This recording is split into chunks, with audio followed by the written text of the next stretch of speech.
Hello guys, welcome back to Tell Study. और आज की क्लास में हम लोग करने वाले हैं एयरफोर्स ग्रुप वाई का रीजनिंग का मिशन 500 क्वेश्चन पार्ट 16। ठीक है, इसके पहले हमने मैथ का पार्ट 16 तक कर लिया था और रीजनिंग का 15 तक कर रखा था। तो सबका प्लेलिस्ट बना दिया और प्लेलिस्ट का लिंक डिस्क्रिप्शन में, मिशन 500 करके जो मैथ है, रीजनिंग है, सबका प्लेलिस्ट का लिंक डिस्क्रिप्शन में है। तो जाके सबको देख लो, क्योंकि ये चीज़ तो गारंटी है कि जितने भी क्वेश्चन आएंगे, most of the question 99% question mission 500 से आएंगे। अब डेटा भले एक दो चेंज हो जाएगा, लेकिन पैटर्न सेम टू सेम रहेगा। ठीक है, चलो तो इसको स्टार्ट करते हैं। और एक चीज़ मैं कहना चाहूँगा इस, अब बहुत कम टाइम है आपके पास, ठीक है ना, बहुत कम टाइम बचा है। तो ऑनलाइन टेस्ट सीरीज लगाओ। और ये जो जुलाई स्पेशल आपको परीक्षा पे जो टेस्ट सीरीज आया, जो कि इसमें कि रागा का सेक्शन हमारे द्वारा, मतलब मेरे पढ़ाए हुए क्वेश्चन सेट किए गए हैं। ठीक है, तो जैसे कि मैं आपको पढ़ाता हूँ और जो एग्ज़ाम में आएगा, तो इस वाले जुलाई स्पेशल मॉक टेस्ट को जरूर लो। ठीक है, चाहे वो आप वाई ग्रुप की तैयारी कर रहे हो, चाहे एक्स वाई की तैयारी कर रहे हो। ठीक है ना, तो ये जुलाई स्पेशल जो प्रैक्टिस सेट आ गया परीक्षा पे, तो इसको लगाओ। ठीक है, बहुत इंपॉर्टेंट है। और ये 50% डिस्काउंट भी मिल जाएगा एग्जाम में A to Z 50 पर। और इसकी प्राइस भी कम करवा दी गई है। ठीक है ना, तो इसकी प्राइस भी हम लोगों ने बात करके कम करा दी है, क्योंकि स्टूडेंट्स को बार बार टेस्ट सीरीज लेना पड़ रहा था। तो जुलाई स्पेशल में बहुत कम प्राइस में आपको टेस्ट सीरीज मिल जा रहा है और exam A to Z 50 code use करके 50% का डिस्काउंट भी मिल जा रहा है। ठीक है, तो इसको फ़ायदा उठाओ, एग्जाम से पहले सारे को टेस्ट सीरीज लगा के जाओ, क्योंकि इस टेस्ट सीरीज से बहुत सारे क्वेश्चन आपके एग्जाम में आने लायक हैं। ठीक है ना, तो परीक्षा ऐप का लिंक मैं डिस्क्रिप्शन में दे दे रहा हूँ, और टेस्ट को खत्म करते ही जाके जल्दी से इस टेस्ट सीरीज को बाई करके लगाना शुरू करो। ऐसा ना हो कि बाद में एग्जाम नज़दीक आते हैं इसका प्राइस अप हो जाए। ठीक है ना, तो चलो फर्स्ट क्वेश्चन क्या है कि 2 है, 5 है, 10 है, 17 है, वाट है, फिर 37 है। तो ये वाट की जगह पे क्या हो जाएगा, देखो ध्यान से चीज़ समझो। 2 को, 5 को, 10 को, 17 को, वाट है यहाँ पे, 37 है। तो कैसे कैसे क्या किया हमने, दो में कितना जोड़े तो 5 आया, 3 जोड़ा तो 5 आया, 5 में कितना जोड़ा तो 10 आया, 5 में 5 जोड़ोगे तो 10 आ जाएगा, 10 में 7 जोड़ोगे तो ठीक है। आगे क्या जोड़े हम लोग, ये सवाल आ रहा है। ठीक है ना, तो देखो ये 3 क्या है, एक 2 के बाद आने वाला एक विषम संख्या है। 3 के बाद अगला विषम संख्या क्या होता है, 5 होता है। 5 के बाद अगला विषम संख्या क्या होता है, 7 होता है। तो 7 के बाद अगला विषम संख्या क्या होता है, 9 होता है। तो 17 में 9 जोड़ देंगे तो कितना हो जाएगा, 26। तो यहाँ पे 26 आना चाहिए। क्यों भाई, अगर हम 17 में 9 जोड़ दें तो 26 आएगा। और अगला विषम संख्या क्या होता है, ऑड नंबर 11 होता है। तो 26 में 11 जोड़ के देख लो, 37 आ रहा है ना। तो इसके अकॉर्डिंग यहाँ पे 26 ही होगा। ठीक है ना, तो ऑप्शन नंबर डी इसका राइट आंसर है। क्वेश्चन नंबर 2 क्या कह रहा है, देखो एक निश्चित कोड में कंप्यूटर को RFUVQNPC के रूप में लिखा जाता है, तो उसी कोड भाषा में मेडिसिन को क्या लिखा जाएगा।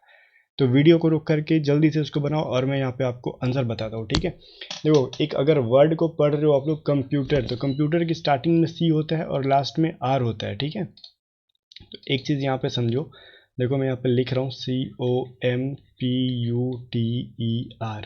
तो इस आर को क्या किया है ना, सबसे पहले लिख दिया गया है आर। ठीक है, और इस सी को क्या किया गया है ना, सबसे लास्ट में लिख दिया गया है सी। अब देखो इसके बाद क्या किया गया है, अब लास्ट से स्टार्ट कर रहा है, लास्ट में एक जोड़ के इधर से लिखते जा रहा है। ई में एक जोड़ोगे तो क्या आएगा, एफ आ जाएगा।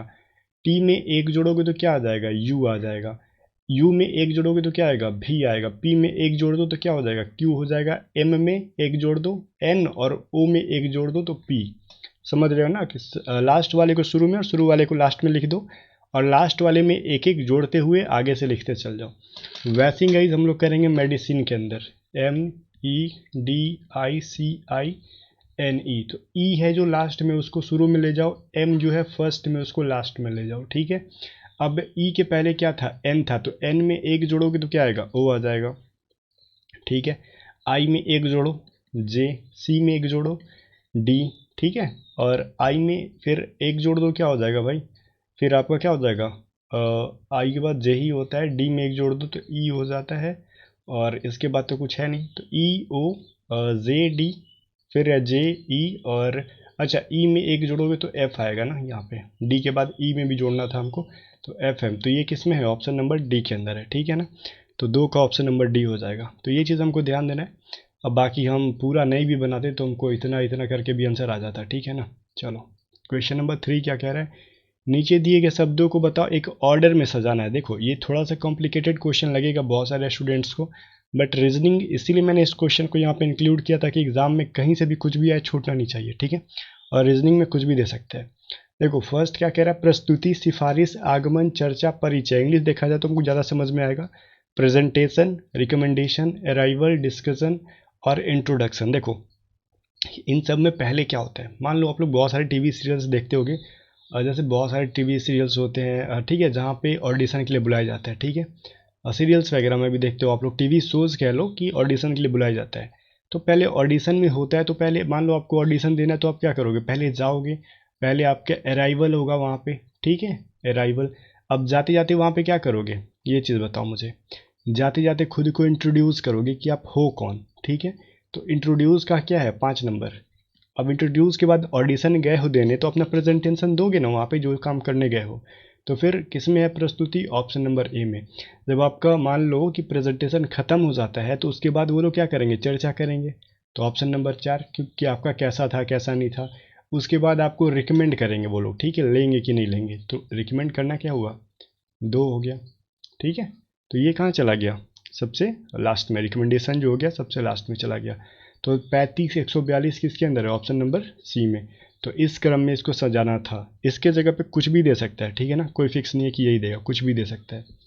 अब बोल रहा है ए बी की बहन है, सी बी की माता है, डी सी का पिता है, ई डी की माता है, तो ए डी से किस प्रकार संबंधित है। ध्यान से देखो, ए जो है बी की बहन है, ए जो है, अब मैं ज़रा नीचे बनाता हूँ इसको, ठीक है।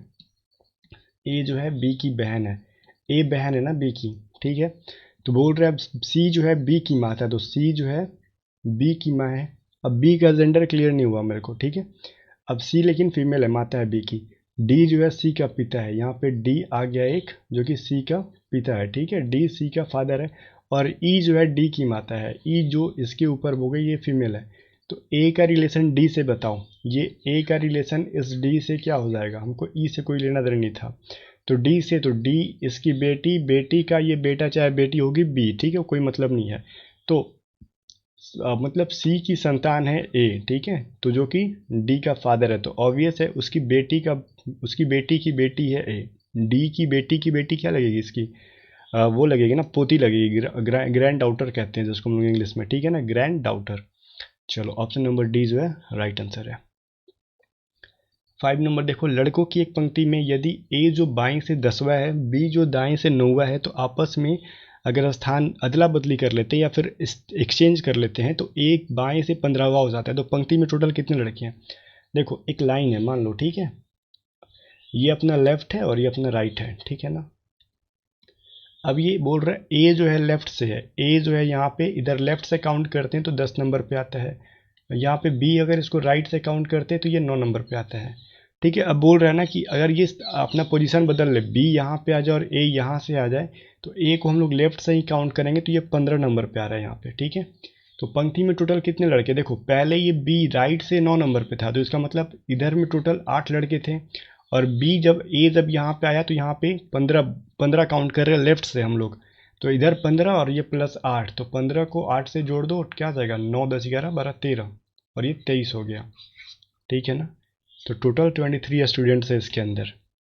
चलो निम्नलिखित 5 में से 4 ऐसे, देखो एक ग्रुप बनाना है, निम्नलिखित 5 में से 4 एक निश्चित तरीके से समान है, इसलिए एक समूह बनाते हैं, तो कौन सा उस समूह से संबंधित नहीं है। समझो यहाँ पे क्या कह रहा है, ये 5 ऑप्शंस है, टूथ, चीन, नोज, ईयर एंड आई, इसमें से कौन सा है जो इस ग्रुप से बाहर है।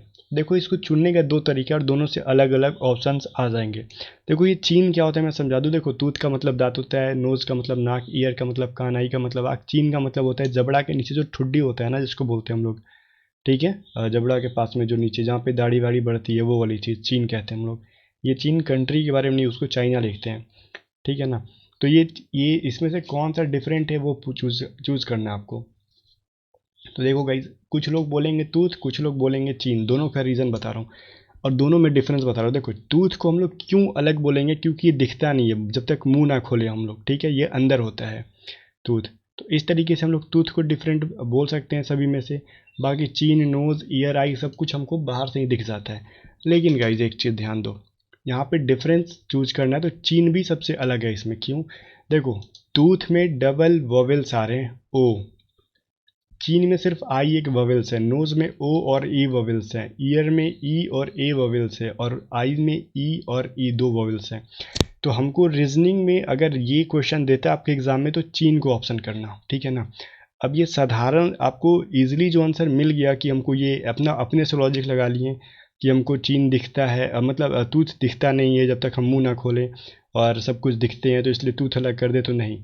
रीजनिंग का मतलब लॉजिक, तो लॉजिक ये निकलता है कि टूथ में भी डबल वॉवेल्स हैं, नोज़ में भी डबल वॉवेल्स हैं, ईयर में भी डबल वॉवेल्स हैं, आइज़ में भी डबल वॉवेल्स हैं, लेकिन चीन में सिर्फ और सिर्फ एक वॉवेल है। तो इस ग्रुप के अकॉर्डिंग हम चीन को यहाँ पे डिफरेंट कहेंगे कि सबसे डिफरेंट है, ठीक है। तो चलो, मैंने दोनों तरीका बताया, लेकिन आंसर किसको करना है मैंने जो बताया वही। अब 7 नंबर क्वेश्चन देखो, 21 है, 19 है, 299 है, 18, 22, 296, 32, वाट 348, क्या होगा इसमें, ठीक है। राइट आंसर वाट की जगह पे। देखो गाइज, 21 और मल्टीप्लाई करोगे 19 को तो क्या वैल्यू आएगा, 399 आएगा। अब इसमें 100 माइनस करा दो तो 299 हो जाएगा, ठीक है। वैसे ही 18 और 22 को मल्टीप्लाई करोगे तो 396 आएगा, 100 माइनस करा दो तो 296 लिख दिया हमने। वैसे ही गाइज 32 में किसको मल्टीप्लाई कर दें कि हमको यहाँ पे देखो 348 नहीं, 348 में 100 जोड़ दोगे तो 448 आना चाहिए कि इस चीज़ में मल्टीप्लाई करोगे, तभी ना जो भी यहाँ पे वैल्यू आएगा। मान लो यहाँ पे मैं आंसर बताता हूँ, अगर हम 32 में अगर 14 से मल्टीप्लाई कर दें, ठीक है, तो 448 आएगा, तभी तो हम 100 मल्टीप्लाई करके 348 लिखेंगे। बात समझ रहे हो ना मेरा। तो इसको सॉल्व करने के लिए डायरेक्टली आप लोग 448 में 32 से डिवाइड दे देते तो 14 आ जाता।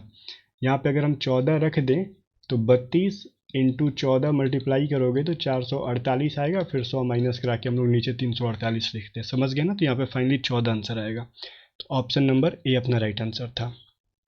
चलो नेक्स्ट क्वेश्चन देखते हैं क्या है। बोल रहा है कि अगर हम इस क्वेश्चन में एक कोड में माइनस को यहाँ पे क्या कह रहा है, कोड में माइनस एक्स का प्रतिनिधित्व, मतलब माइनस गुना का प्रतिनिधित्व करता है।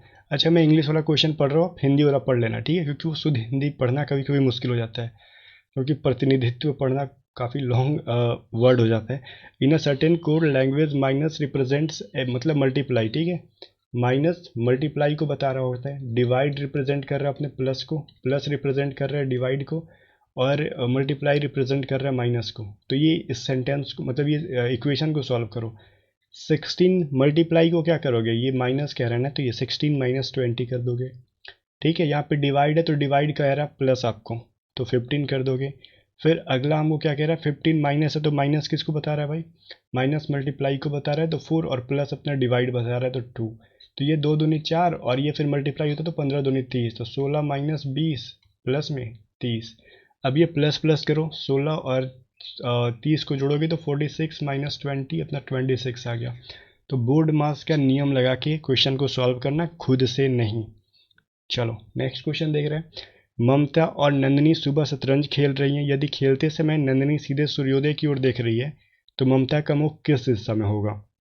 देखो, अगर ये शतरंज खेलें तो दोनों प्लेयर्स कोना कोनी पे तो नहीं बैठते हैं, आमने सामने बैठते हैं शतरंज में। ये चीज़ समझ रहे। लूडो तो है नहीं ना, 4 लोग बैठ गए इस तरीके से, इस तरीके से नहीं। शतरंज कैसे हो रहा है, यहाँ पे एक उसके सामने अगर बैठ रहा है यहाँ पे, तो एक यहाँ पे बैठेगा, ठीक है। तो बोल रहे यहाँ पे बोल रहे ममता और नंदिनी सुबह में शतरंज खेल रही है, और खेलते समय नंदिनी सीधे सूर्योदय की तरफ देख रही है। सूर्योदय किधर होता है, ईस्ट में, ठीक है। मैं इसको ग्राफ बना रहा हूँ, देखो यहाँ पे एक ईस्ट में, और ये अपना वेस्ट। तो अगर बोल रहा है कि नंदिनी सीधे सूर्योदय की ओर देख रही है तो ममता का मुख किधर होगा। तो मान लो सूर्योदय मतलब ईस्ट में देख रही है नंदिनी, तो उसके अपोजिट में किसका होगा, उसके सामने वाले प्लेयर का। तो ममता का ऑब्वियस है कि वेस्ट में होगा, ठीक है ना। तो राइट आंसर डी हो जाएगा। लास्ट क्वेश्चन है, बताओ कि जिस तरीके से टीथ का रिलेशन टूथपेस्ट के साथ है, तो उसी प्रकार इस सभी में से किसका रिलेशन किसके साथ है। ठीक है, देखो, टीथ को धोने के लिए, साफ करने के लिए हम लोग टूथपेस्ट का यूज़ करते हैं, ठीक है ना। तो फेस को धोने के लिए पाउडर का यूज़ तो बिल्कुल नहीं करते हैं। ऐसा करते होगे तो आप महान हो, ठीक है। तो फेस को धोने के लिए पाउडर का यूज़ नहीं हो रहा होगा। फोम मतलब होता है झाग, तो झाग से साबुन से झाग निकलता है, ठीक है। साबुन को हम लोग झाग से, या फिर झाग से साबुन को नहीं धोते हैं। वैसे ही बटन को हम लोग जीन्स से तो धोते नहीं है, ठीक है, या फिर साफ़ नहीं करते, लेकिन हेयर को जो है शैम्पू से साफ़ कर रहे होते हैं। तो ऑप्शन डी जो है इसको बिल्कुल भी सही सही हमको सेटिस्फाई कर रहा है। तो इसके अकॉर्डिंग ऑप्शन डी हो गया। सो गाइस, टोटल 10 क्वेश्चन थे, और 10 में से कितने क्वेश्चन आपने सही किए कमेंट करके बताना। और ज़्यादा ज़्यादा कहना चाहूँगा कि मतलब वीडियो को लाइक कर देना। और हाँ, परीक्षा ऐप का लिंक मैं डिस्क्रिप्शन दे रहा हूँ, इस कोड को भी दे दूँगा एग्जाम में A to Z 50। इसको आप लोग देख लो, कॉपी पे नोट कर लो, और इसको जिस एग्ज़ाम की प्रिपरेशन कर रहे हो जुलाई स्पेशल को ही आप लोग बाई करो, क्योंकि जुलाई स्पेशल आपके एग्जाम में डायरेक्टली क्वेश्चन पूछे जाएंगे, इस चीज़ की गारंटी ले लो, ठीक है।